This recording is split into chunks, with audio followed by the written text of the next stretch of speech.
বাংলাদেশ দাঁড়িয়ে এক সন্ধিক্ষণে নতুন প্রত্যাশায় দরজায় কড়া নাড়ছে ত্রয়োদশ জাতীয় সংসদ নির্বাচন। বদলের হাওয়া নিয়ে আসছেন লাখো তরুণ, যারা প্রথমবারের মতো ভোট পা রাখছেন ভোটের ময়দানে। তারা শুধু ভোটারই নন, হতে পারেন গেম চেঞ্জারও। এমন তরুণ অভিজ্ঞদের মুখেই শুনবো আগামীর ভাবনা। এসব জানতে ও জানাতেই Madhumati bank road to parliament আপনাদের সাথে আছে আমি হিমাদ্রি রাহা।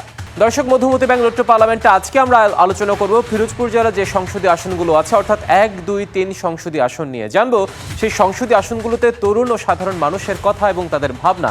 সেই সাথে জানবো আসনগুলোতে যারা রাজনৈতিক দলের মনোনীত প্রার্থী আছে তাদের নির্বাচনী প্রতিশ্রুতি ও ভাবনা।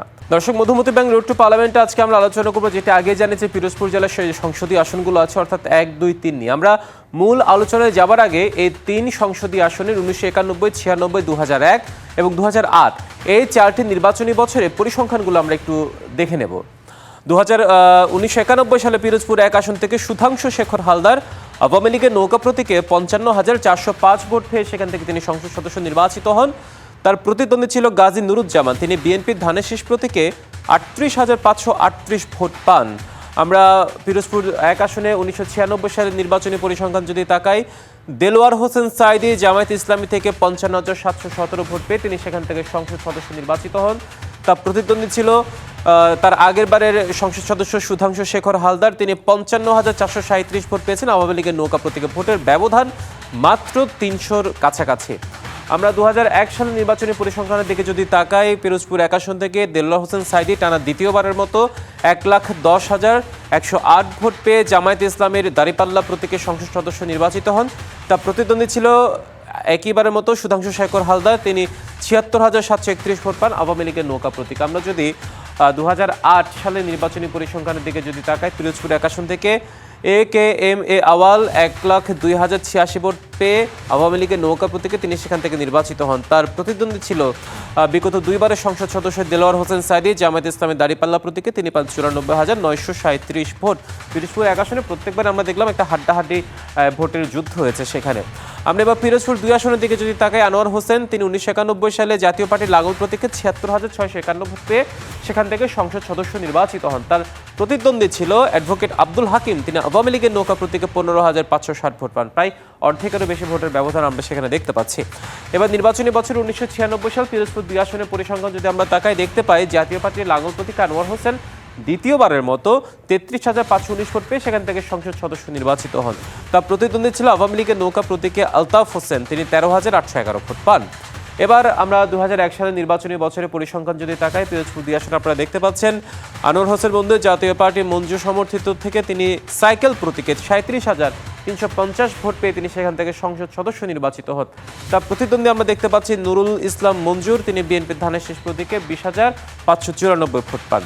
আমরা 2008 সাল পিরোজপুর 2 আসনের নির্বাচনী বছরের দিকে যদি তাকাই, মোহাম্মদ শাহ আলম আওয়ামী লীগের নৌকা প্রতীকে তিনি 1,28,544 ভোট পেয়ে নির্বাচিত হন। তার প্রতিদ্বন্দ্বী ছিল নুরুল ইসলাম মঞ্জুর, তিনি 59,976 ভোট পান বিএনপির ধানের শীষ প্রতীকে। এই গেল পিরোজপুর 1 এবং 2। এবার আমরা সর্বশেষ পিরোজপুর 3 আসনের 1991 সালের পরিসংখ্যানের দিকে যদি তাকাই, মোহাম্মদ শাহ আলম মহিউদ্দিন আহমদ, তিনি বাকশাল থেকে 26,813 ভোট পেয়ে সেখান থেকে সংসদ সদস্য নির্বাচিত হন। তার প্রতিদ্বন্দ্বী ছিল MA জব্বার ইঞ্জিনিয়ার, তিনি জাতীয় পার্টির লাঙ্গল প্রতীকে 24,844 ভোট পান। 2000 ভোটের একটা ব্যবধান সেখানে আছে।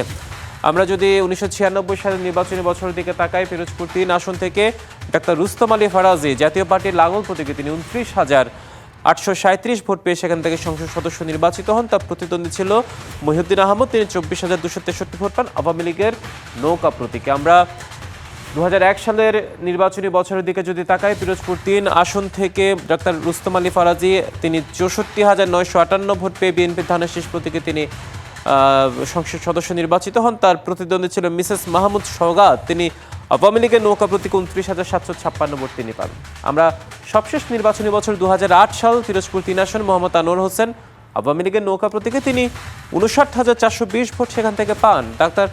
তার প্রতিদ্বন্দ্বী ছিল স্বতন্ত্র থেকে ডাক্তার রুস্তম আলী ফারাজি, তিনি 33,008 ভোট সেখান থেকে পান। দর্শক, আপনারা এতক্ষণ দেখছিলেন 1991 থেকে 2008 4টি নির্বাচনী বছরের যে পরিসংখ্যানগুলো সেগুলো আপনাদের সামনে উপস্থাপন করলাম। এবার ত্রয়োদশ জাতীয় সংসদ নির্বাচনকে সামনে রেখে এই 1, 2, 3 সংসদীয় আসনে যারা মনোনীত প্রার্থী আছে রাজনৈতিক দলের, তাদের নির্বাচনী ভাবনা, জনগণের প্রতি তাদের কি প্রতিশ্রুতি, এসব আমরা একটু শুনে আসবো।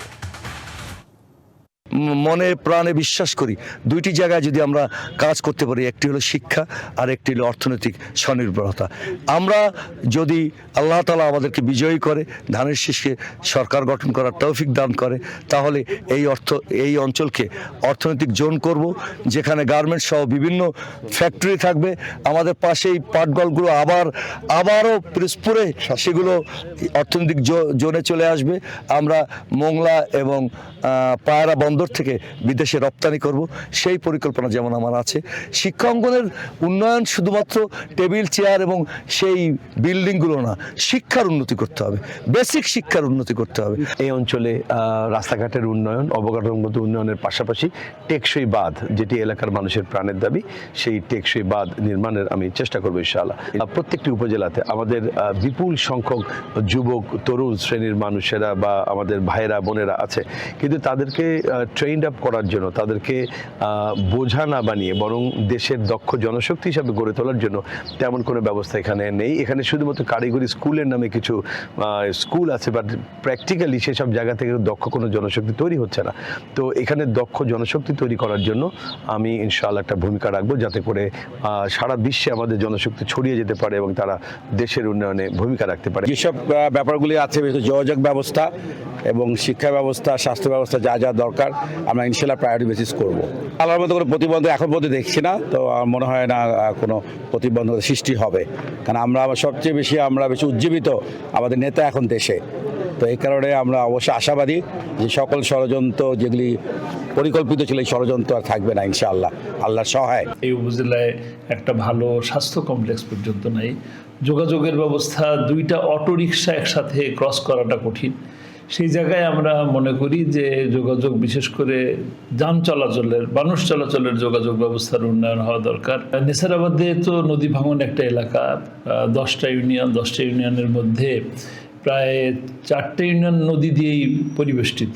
সেখানে দেখা গেছে যে প্রতিটা বাড়ির সামনে ঘাট আছে, ঘাটে একটা নৌকা বাঁধা আছে। এরপরে মানুষের যাতায়াতের যদি ভালো ব্যবস্থা না থাকে, তাহলে বাচ্চারা পড়ালেখা করতে অনেক দূরে হেঁটে যেতে হয়। আশা করি ইনশাআল্লাহ ভবিষ্যতে এই জায়গাগুলো আমরা উন্নয়নের একটি মাত্রা তৈরি করতে পারব। আমাদের যে বর্তমানে একটি হাসপাতাল রয়েছে, হাসপাতালটি ভবনের নির্মাণের নামে কিছু কাজ করে তারা এখানে কাজ এখন সম্পূর্ণ বন্ধ। এই চিকিৎসা সেবা আমার মঠবাড়িয়ার মানুষ বর্তমানে খুব কষ্ট পাচ্ছে। এরপরে মাছের একটি বাজার রয়েছে, যেই বাজারে একটি ভবন নির্মাণ করা হয়েছে, কিন্তু ভবনটি এখনো তালাবদ্ধ। যদি মঠবাড়িয়ার মানুষ আমাকে নির্বাচিত করে এই পানি সমস্যা, বন্যা সমস্যা, স্বাস্থ্য সমস্যা, শিক্ষা সমস্যা, যাতায়াত সমস্যা, বেকার সমস্যা, সন্ত্রাস এবং চাঁদাবাজ মুক্ত পরিবেশের যে একটা পরিকল্পনা, সেটা ইনশাআল্লাহ আমি আমার যদি মঠবাড়িয়ার মানুষ আমার সাথে থাকে, আমাকে সহযোগিতা করে, ইনশাআল্লাহ সকল সমস্যাগুলি আল্লাহর উপর ভরসা করে আমরা সমাধান করতে পারবো ইনশাআল্লাহ। আমাদের আগামী প্রজন্ম যাতে শিক্ষিত হয়, লেখাপড়া ঠিক মতন করতে পারে, এই জাতির ভবিষ্যৎ আমাদের আগামী প্রজন্ম, আমি এদিকে গুরুত্ব দেব বেশি। এবং উন্নয়নমূলক কর্মকাণ্ড বিগত দিনে যেগুলো হয়েছে, মানে মেগা প্রকল্পের নামে, বিভিন্ন প্রকল্পের নামে মানে চুরি করা হয়েছে, তো এগুলা আমরা তো এভাবে তো চলতে পারে না। এই জন্য মঠবাড়িয়ার বিভিন্ন উন্নয়নমূলক কর্মকাণ্ড, বিভিন্ন অবকাঠামো এগুলো তৈরি করার জন্য, রাস্তাঘাট, কালভার্ট, ব্রিজ, স্কুল, কলেজ, এই বিভিন্ন ভবন এগুলো তৈরি করার জন্য ইনশাআল্লাহ সর্বরকম পদক্ষেপ থাকবে আমার পক্ষ হতে। আমরা শুনছিলাম এই সংসদীয় আসনগুলোতে যারা প্রার্থী আছেন তাদের নির্বাচনী ভাবনা, প্রতিশ্রুতির কথা। এই মুহূর্তে আমাদের সাথে ভার্চুয়ালি যুক্ত আছেন পিরোজপুর জেলা বিএনপির সদস্য সচিব SM সাইদুল ইসলাম এবং জেলা জামায়াত ইসলামের সেক্রেটারি মোহাম্মদ জহিরুল হক। আপনাদের স্বাগত মধুমতি ব্যাংক টু পার্লামেন্টে। ধন্যবাদ আপনাদেরকেও। শুরুতে SM সাইদুল ইসলাম, আপনাকে দিয়ে আমরা শুরু করতে চাই। প্রথমে যে কথা, তারেক রহমানের স্বদেশ প্রত্যাবর্তন পরবর্তী সময় আমরা দেখেছি অনেক দ্বিধা ছিল, অনেক দ্বিধান্বিত ছিল, দলের মধ্যে অনেক বাদানুবাদ ছিল, সেগুলো অনেকটা কাটিয়ে উঠে আপনারা বলা যায় পুরোপুরি নির্বাচনমুখী এখন, এবং বেশ কিছু প্রার্থিতার মধ্যে কিছু পরিবর্তন নিয়ে এসেছেন। সবকিছু মিলিয়ে আপনার আসনে নির্বাচনকে কেন্দ্র করে আপনাদের প্রস্তুতি এবং প্রতিদ্বন্দ্বিতা কেমন মনে হচ্ছে আপনাদের? আমরা সম্পূর্ণরূপে প্রস্তুত। আপনি বলেছেন আমাদের ভারপ্রাপ্ত চেয়ারম্যান স্বদেশ আসার পরে আমাদের মধ্যে ঐক্য আরো সুদৃঢ়, নিঃসন্দেহে এটি সত্য। কিন্তু আরো সত্য হচ্ছে তিনি বিদেশে থাকা অবস্থায়ও আমাদের দল সবসময় সুসংগঠিত এবং সংঘবদ্ধ ছিল এবং কখনোই বিভেদ আমাদের মধ্যে ছিল না। তিনি সুদূর লন্ডনে বসে এই দলটিকে ঐক্যবদ্ধ রাখতে পেরেছেন, এটি ছিল ওনার সবচেয়ে বড় কৃতিত্ব। ওনার নেতৃত্বে আমরা সারা বাংলাদেশে এই 17 বছরের নির্যাতন জুলুম সহ্য করেও অন্তত জাতীয়তাবাদী দলের পতাকা তলে আমরা ঐক্যবদ্ধ ছিলাম। উনি আসার পরে আমরা আরো উজ্জীবিত হয়েছি, আনন্দিত হয়েছি, প্রাণ চাঞ্চল্য ফিরে পেয়েছি। আমরা এই 3টি আসনেই বিজয়ের জন্য আমাদের সর্বস্তরের প্রার্থী এবং প্রার্থীর যারা নির্বাচনী এলাকার নেতাকর্মী রয়েছেন তারা সকলেই কাজ করতেছেন। আমাদের প্রার্থিতায় কিছুটা পরিবর্তন হয়েছে বলতে, অর্থাৎ আমাদের এক আসনের প্রার্থী আমাদের জোটের শরিককে ছেড়ে দেওয়া হয়েছিল ওনার শারীরিক অসুস্থতার জন্য, শারীরিক সক্ষমতার অভাবে। এটি আবার পরিবর্তন করে আমাদের জেলার সাবেক আহ্বায়ক মহোদয়কে দেওয়া হয়েছে। আমরা আগের প্রার্থী দিয়েছে সেখানেও সন্তুষ্ট ছিলাম, এখনো সন্তুষ্ট আছি। আমাদের মূল লক্ষ্য হচ্ছে জাতীয়তাবাদী দল এবং এই দলের প্রতীক ধানের শীষকে বিজয় এবং এই বিজয়কে সুনিশ্চিত করা। কিন্তু সেই লক্ষ্যের ক্ষেত্রে তো একটা বাধা আপনাদের নিশ্চয় আছে, দীর্ঘদিনের জোট সঙ্গী তারা জামায়াত ইসলামী, কিন্তু তারা তো আপনাদের ওখানে তাদের একটা অবস্থান আমরা পরিসংখ্যানের মধ্যে দেখেছি যে তাদেরও একটা ভালো অবস্থান সেখানে আছে। সবকিছু মিলিয়ে দীর্ঘ সময়ের জোট সঙ্গী আপনাদের নির্বাচনী মাঠে কতটা মানে প্রতিদ্বন্দ্বিতা কতটা বাধা হয়ে দাঁড়াবে বলে মনে করছেন আপনারা? আমাদের, আপনি যে পরিসংখ্যান বলেছেন সেই পরিসংখ্যানে একটা পরিসংখ্যান আপনার উল্লেখ আপনি করেননি, সেটা হচ্ছে 91 সালের নির্বাচনে। 91 সালের নির্বাচনে আমাদের এখানে প্রার্থী ছিল গাজী বাবুল ধানের শীষ প্রতীক নিয়ে বিজয়ী হয়ে। তো সেখানে আপনি জামাতের পরিসংখ্যানটা তুলে ধরেননি। জামাত সেখানে 20,000-এর কাছাকাছি ভোট পেয়েছিল আর আমাদের প্রার্থী পেয়েছিল 39,000। আপনি পরিসংখ্যানটা আপনার কাছে আছে, প্রায় ডাবল। এর পরের নির্বাচনগুলোতে জোট হওয়ার কারণে আমাদের এই জামাতের প্রার্থী আমাদের কর্মী এবং আমাদের ভোট, অর্থাৎ ধানের শীষের কর্মী ধানের শীষের ভোট নিয়ে তারা 3টা নির্বাচন করেছে এবং সেই নির্বাচনগুলোতে তারা বিজয় হয়েছে। তাও 2000 আমাদের যারা অতিথি ছিলেন রুট্টু পার্লামেন্টে বিএনপি সদস্য সচিব এস এম সাইদুল ইসলাম এবং মোহাম্মদ জহিরুল হক, জেলা জামায়াত ইসলামের সেক্রেটারি। সাইদুল ইসলাম, আপনার সাথে আমরা কথা বলছিলাম। আমরা একটু আমাদের আরেকজন অতিথি আছেন জামায়াত ইসলামের সেক্রেটারি ফিরোজপুরের জেলার মোহাম্মদ জহিরুল হক, আমরা তার সাথে একটু আলাপ করতে চাই। জহিরুল হক, আপনার কাছে যে প্রশ্নটি রাখতে চাই সেটি হচ্ছে, একই প্রশ্ন আপনার কাছে রাখবো কিন্তু তার আগে একটি সম্পূর্ণ প্রশ্ন যুক্ত করতে চাই। আপনারা কালকে দেখলাম এনসিপি আপনাদের দলে যোগ দিয়েছে, মানে জোট করেছে, এলডিপি যুক্ত হয়েছে। সবকিছু মিলিয়ে জোটের যে আসন ছাড়াছাড়ি নিয়ে একটা মত দ্বিমতের জায়গা তৈরি হয়েছে, সেই বিষয়টি নিরিখে আপনার পিরোজপুরের মাঠে সেটা কোনো প্রভাব পড়বে কিনা? জি, আপনাকে ধন্যবাদ জানাচ্ছি। আপনারা দেখতে পাচ্ছেন গতকালকে পর্যন্ত আমাদের কেন্দ্র থেকে যে আসন সম্ভাবনার কথা রয়েছে, কেন্দ্র থেকে আমাদের নির্দেশনা এসেছে আমরা মনোনয়ন দাখিল করবো ইনশাল্লাহ। এরপর সর্বশেষ কেন্দ্রের সিদ্ধান্তটা হবে, সে আলোকেই আমাদের আসনগুলো থাকবে আমরা আশা করি। নিশ্চয়ই। আরেকটি বিষয়, আজকে কিন্তু মনোনয়নপত্র জমা দেওয়া এবং সংগ্রহ শেষ দিন, আপনারা জেলায় যারা যারা প্রার্থী আছে সবাই দিয়েছে কিনা, মানে জমা দিয়েছে কি বা? আমাদের প্রস্তুতি চলতেছে, আজকে আমরা ইনশাল্লাহ সবার মধ্যেই আমরা জমা দেবো। আচ্ছা, নিশ্চয়ই। আপনার সাথে যে আমরা সাইদুল ইসলামের সাথে কথা বলছিলাম, একটা প্রশ্ন আসলে সবসময় করে যে দীর্ঘ সময় জোট সঙ্গে এখন আপনাদের প্রধান বিরোধী এই দল যে মাঠের মধ্যে বলতে গেলে, এই চ্যালেঞ্জটা আসলে আপনারা কিভাবে মোকাবেলা করছেন? আসলে দীর্ঘদিন আমরা একসাথে ছিলাম, এখনো আমরা একসাথে আছি। মাঠের ময়দানে আমাদের কাজ চলতেছে। আমাদের পিরোজপুরের যে সহ অবস্থান সর্বসময় ছিল, এখনো আছে। পিরোজপুরের যিনি আমাদের বিজয় হবে আশা করি আমরা একসাথেই কাজ করব। এটি আমাদের বিগত দিন হয়ে আসছে, এখন সামনে সেটাই থাকবে। আমরা চাই যে একসাথে কাজ করুক, মতবিরোধটা মাঠে থাকুক, কথায় থাকুক, মাঠে না থাকুক। কিন্তু একটি বিষয়, সেটা নির্বাচন আসলে তো সেই মতবিরোধটা প্রকাশ্যে উঠে আসে এবং বাদানুবাদে সরগরম হয়ে যায়, কিন্তু সেই জায়গায় ভোটাররা তো বিভ্রান্ত হয়। তো সেই জায়গায় মানে ভোটারদের উদ্দেশ্যে আপনাদের কিছু বলার আছে কিনা? আমরা আশা করি পিরোজপুরে সে অবস্থা হবে না, যেহেতু আমরা সকলেই দীর্ঘদিন একসাথে ছিলাম। আর 24শে আগস্ট পরিবর্তন পরে আপনারা দেখতে পাচ্ছেন সারা দেশে যেটা হয়েছে, পিরোজপুরে কিন্তু সেটা কিছু হয়নি। পিরোজপুরের মানুষ শান্ত, পিরোজপুরের মানুষ ধৈর্যশীল। আশা করি পিরোজপুরের মাঠে আমাদের যে বিএনপির পক্ষ থেকে সাবেক আহ্বায়ক এসেছেন, তাকে আমরা মোবারকবাদ জানাই। আমাদের যে প্রার্থী রয়েছেন তাদেরও 3 আসন প্রার্থী রয়েছেন। আশা করি মাঠের ময়দানে জনগণের মধ্যে তেমন কোনো সমস্যা হবে না। আমাদের কর্মীর মধ্যে সমস্যা হবে না, যদি আমাদের সৌহার্দ্যপূর্ণ এখনো আছে আমাদের তাদের মধ্যে সম্পর্ক। আশা করি পিরোজপুরে কোনো সমস্যা হবে না, এটি আমাদের আশা। নিশ্চয়ই আমরাও চাই সৌভ্রাতৃত্বের মাধ্যমে নির্বাচন আপনারা পরস্পরকে প্রতিদ্বন্দ্বিতা করেন, মোকাবেলা করেন এবং প্রত্যেকের জন্য শুভকামনা। আপনাদের সাথে অসংখ্য ধন্যবাদ আজকে মধুমতি ব্যাঙ্গালোর টু পার্লামেন্টে যুক্ত হয়ে আপনাদের ভাবটা তুলে ধরার জন্য। বিরতি পরে আবারও স্বাগত জানাচ্ছি মধুমতি ব্যাঙ্গালোর টু পার্লামেন্টে। দর্শক এবার জেনে নেব নির্বাচন নিয়ে তারুণ্যের নানা ভাবনা প্রত্যাশার কথা। যে আমাদের যোগ্য প্রার্থী বা যে দেশের জন্য কাজ করবে, যে আমাদের সবার খেয়াল রাখবে, এমনকি দেশ থেকে মাদকদ্রব্য এগুলো দূর করবে, এরকম যেই যোগ্য হবে আমরা তাকে নির্বাচিত করার জন্য চেষ্টা করব। আমি চাইবো যে একজন নৈতিক আদর্শবান যে প্রার্থী আছেন তাকে নির্বাচন করতে। সুষ্ঠু থাকে, পরিবেশ ভালো থাকে, আমরা ভোট কেন্দ্রে যাব, আমরা তরুণ যারা আছি আমরা ভোট দেবো ইনশাল্লাহ। আমাদের আশা যে নির্বাচন সুষ্ঠু হোক, আমরা জানি ভোটাররা যাতে ভোট কেন্দ্রে যাইয়া সুষ্ঠুভাবে ভোট দিতে পারি। যারা সৎ, শিক্ষিত এবং জনবান্ধব, এই বিষয়টির ক্ষেত্রে দলমতের ঊর্ধ্বে উঠে জনগণ ব্যক্তির ইমেজ, ব্যক্তির জনসম্পৃক্ততা, ব্যক্তির গ্রহণযোগ্যতাকে অধিক গুরুত্ব দেবে, এটি আমরা প্রত্যাশা করছি। পার্লামেন্টারিয়ান হিসাবে মানুষ যাদেরকে মনে করে কারণ সৎ এবং চরিত্রবান হতে হবে। যারা দুর্বৃত্ত লালন পালন করে তাদের থেকে জনগণ মুখ ফিরিয়ে নেবেন। যারা স্বচ্ছ, জবাবদিহিতার যাদের মধ্যে থাকবে, যারা সৎ থাকবে, তাদেরকে বেছে নেওয়ার চিন্তা করবে। দর্শক, এবার নির্বাচনকালীন পিরোজপুর জেলার আইন শৃঙ্খলা পরিস্থিতি নিয়ে প্রস্তুতির কথা জেনে নেব পুলিশ সুপারের কাছ থেকে। সুষ্ঠু এবং সুন্দরভাবে নির্বাচন হওয়ার জন্য বাংলাদেশ পুলিশ বদ্ধপরিকর।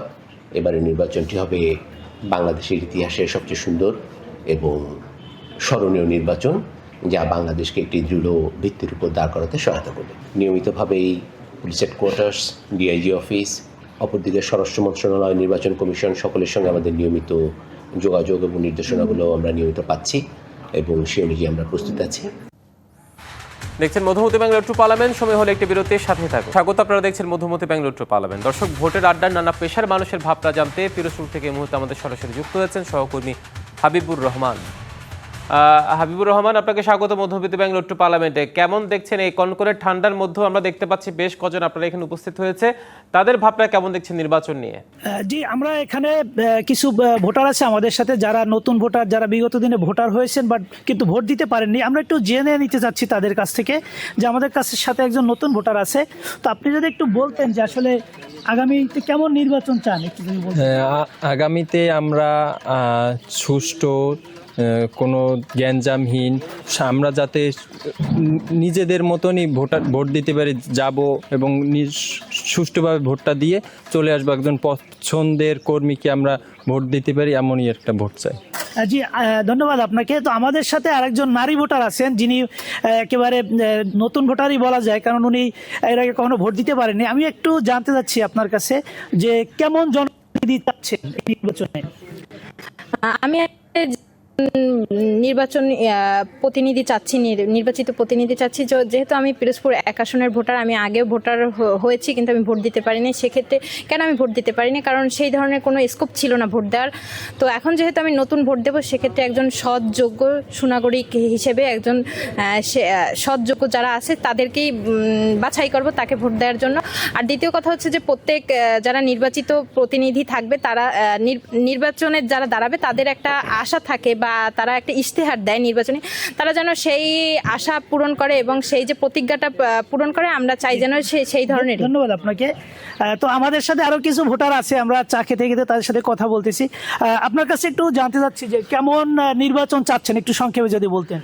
আমরা বিগত বছর দেখেছি যে রাতের আধারে ভোট হয়ে গেছে, তারপর ভোটারদেরকে ভোট কেন্দ্রে প্রবেশ করতে দিচ্ছে না, বিভিন্ন সমস্যার সম্মুখীন হচ্ছে।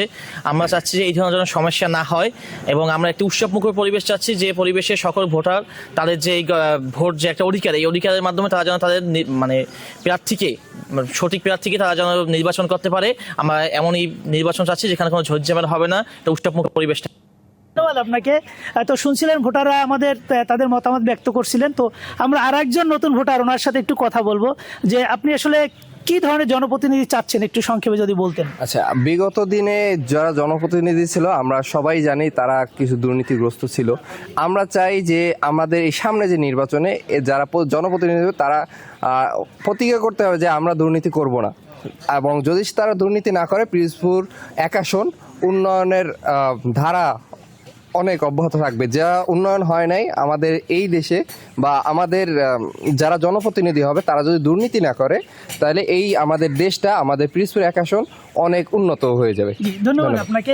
তো আমাদের সাথে আরেকজন ভোটার আছেন, আমরা একটু জেনে নেই যে আসলে ভোটাররা যে প্রত্যাশা করলেন এটা আসলে কতটুকু পূরণ হবে। আপনি যদি একটু বলতেন যে আপনাদের যে প্রত্যাশা, এই প্রত্যাশাটা কতটুকু পূরণ হবে? দেখেন, আসন্ন সামনে ত্রয়োদশ জাতীয় নির্বাচনকে কেন্দ্র করে অনেক প্রার্থী অনেক রকমের স্বপ্ন আমাদেরকে দেখাবে। তো দিন শেষে আসলে একজন ভোটার হিসেবে আমাকে আগে দেখতে হবে যে না উনি কতটুকু এটা বাস্তবায়ন করতে পারবে। রঙিন স্বপ্নতে আসলে গা ভাসানো যাবে না। যদি আমাদের মানে পিরোজপুর 1 আসনের উন্নয়ন না হয় বা উনি এরকমভাবে প্রতিজ্ঞা করলো আর এটা আসলে অপ্রত্যাশিত, এরকম প্রার্থীকে আমি অবশ্যই ভোট দিব না। আমার প্রত্যাশা থাকবে যে আমার শহরের উন্নয়ন করবে, আমার জেলার উন্নয়ন করবে, আমি তাকেই নির্বাচন করবো। এবং আমাদের প্রত্যাশা যদি ফুলফিল না হয় তাহলে কখনো ক্ষমতা আগের মতো কুক্ষিগত করে রাখার সিস্টেম নেই। কারণ আমরা নতুন স্বাধীন বাংলায় দেখেছি যে না কেউ অন্যায়ের সাথে আপোষ করেনি, সবাই প্রতিবাদ চালিয়ে গেছে। আমরা জেনজি এটাই বলতে চাই যে আমাদের প্রত্যাশা ইনশাআল্লাহ সামনে নির্বাচনকে কেন্দ্র করে ফুলফিল হবে। ধন্যবাদ আপনাকে। তো যে আপনি আসলে শুনছিলেন যে আমাদের যে নতুন প্রজন্মের ভোটার, ওনারা আসলে অনেকেই ভোট দিতে পারেননি, ওনাদের মনে সেই যে ক্ষোভ, সেই ক্ষোভটি রয়েছে। তো আসলে পিরোজপুরে যে 3টি আসন, এই 3টি আসনে 2014 সালে যে নির্বাচন হয়েছিল সেই নির্বাচনের 2টি আসনেই বিনা প্রতিদ্বন্দ্বিতায় প্রার্থী নির্বাচিত হয়েছিলেন সংসদ সদস্য, যার কারণে 2টি আসনে ভোটাররা কিন্তু ভোট দিতে পারেননি। এরপরে 2018 সালে যে নির্বাচন হয়েছিল সেটিও নিয়ে বিতর্ক ছিল।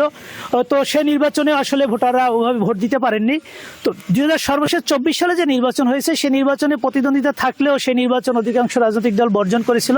তো এবার যারা ভোটার আছেন তাদের প্রত্যাশা যে বিগত দিনের মতো সেই পরিস্থিতি তারা সম্মুখীন হবেন না, তারা সুষ্ঠু সুন্দরভাবে তাদের যে পছন্দের প্রার্থী, যোগ্য প্রার্থী তাদেরকে নির্বাচিত করবেন। তো আরেকটি বিষয় হচ্ছে যে নির্বাচনে চূড়ান্ত প্রার্থীতা যখন মনোনয়ন দেওয়া হবে তখনই আসলে ভোটাররা বাছাই করবেন যে কে তাদের কাছে যোগ্য, কাকে তারা ভোট দিবেন এবং কাকে তারা ভোট দিবেন না।